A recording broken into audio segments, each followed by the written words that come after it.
welcome, welcome. Nice to have you with us. Would you hold a minute? What's happening? Ah, gifts. Official Corey Hart sunglasses from Canada for you, mate.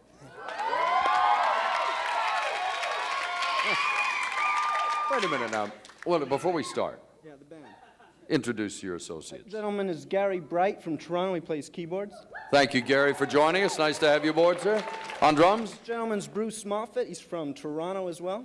Thank you, Bruce, very much. And lastly, This gentleman played on my record in England. He's from London, and his name is Andy Barnet. Andy, nice to have you here. Thank you so much. Where's your hometown? Is it Toronto? Montreal. Montreal, all right.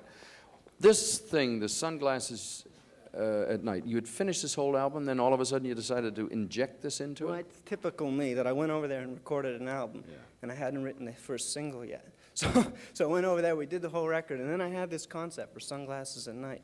And I went back to Montreal, and I wrote the record, and I This begged must the have been a record company. great joy to the record company, the producers, and Well, everybody. we had a couple of songs on the record that we felt confident about, but this song was so powerful when I wrote it that I felt we had to do it. Did you have a hassle over it? No, they were real obliging and real good. I want to go back to what I was talking to with the folks in the stands over there.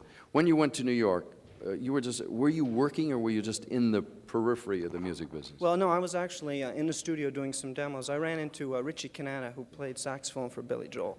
And he invited me down to New York, and so I did some studio work there. And I was always plugging away trying to get a record deal. But isn't it where you are and who you're seeing and watching the top-notch people? Absolutely. I mean, for a young songwriter like me, it was important to be exposed to, and I worked with Billy Joel in the studio with him, and it was important for me to be exposed to such high-quality musicians. You got to go where the action is what it is. Hustle. Give me one little word about Eric Clapton, because he had a hand in your career. Did he advise you, help you, or what was his story? Well, he came in to play a song on the record, First Offense, and I guess the one word that I used to describe him was a gentleman, and it was a real pleasure and honor for me to meet him and work with him. I welcome you here, sir. Please come back many times.